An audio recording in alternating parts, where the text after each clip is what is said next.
Have you ever had a gut feeling about something only to ignore it and regret it later? Maybe you sensed a person's energy was off or a decision wasn't right for you, but you talked yourself out of it.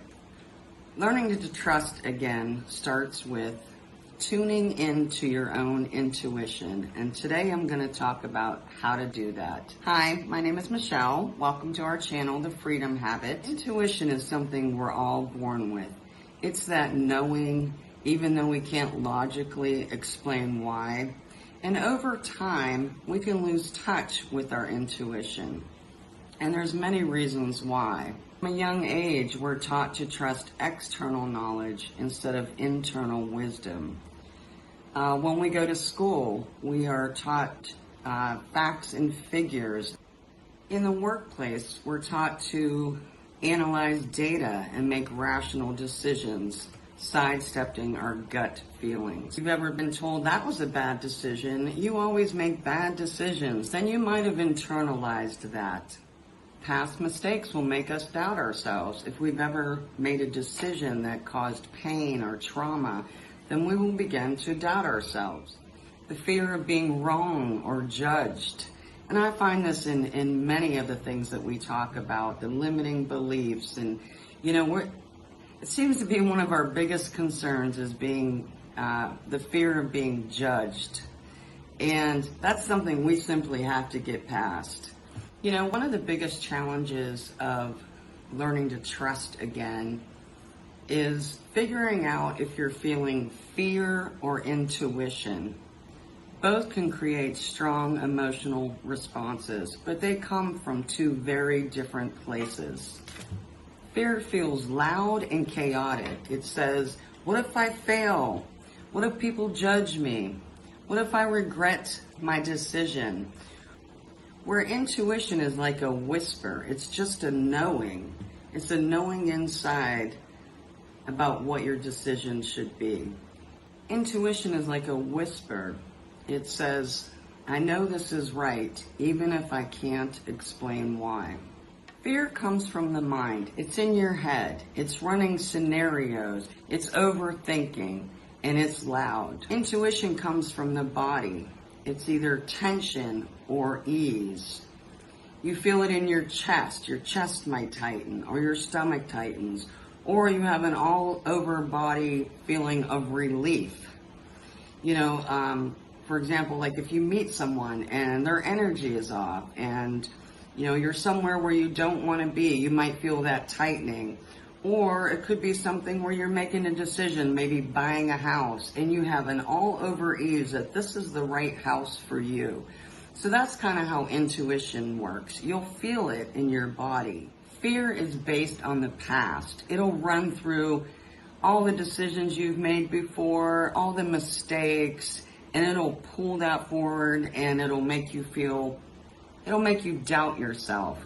Where intuition is in the present moment, and it's about how you're feeling right now in this moment about that decision. Fear also feels restrictive. It says, don't take that opportunity, you might fail. So it's very heavy and anxious. Where intuition often brings a feeling of lightness or alignment, where it says, this might be out of your comfort zone, but it just feels right. Intuition is like a muscle, and the more you use it, the stronger it gets. So how do we reconnect with our inner voice? Well, the first thing to do is to get silent. Get silence, turn off the news, turn off the television, get off of your phone.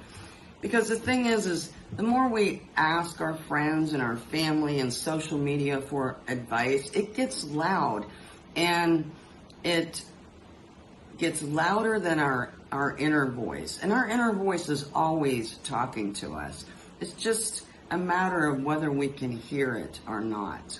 And pay attention to your body. Ask yourself, when you're making a decision, am I making this decision based on fear, or am I listening to my intuition?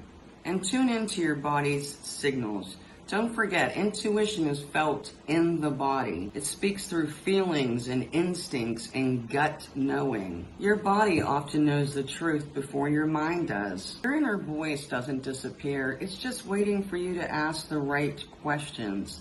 So instead of asking yourself, I need an answer right now, ask yourself open-ended questions. For example, what feels most aligned with me right now? If I already trusted myself, what would I do? What's my body telling me about this situation? And then be patient. The answers will come naturally.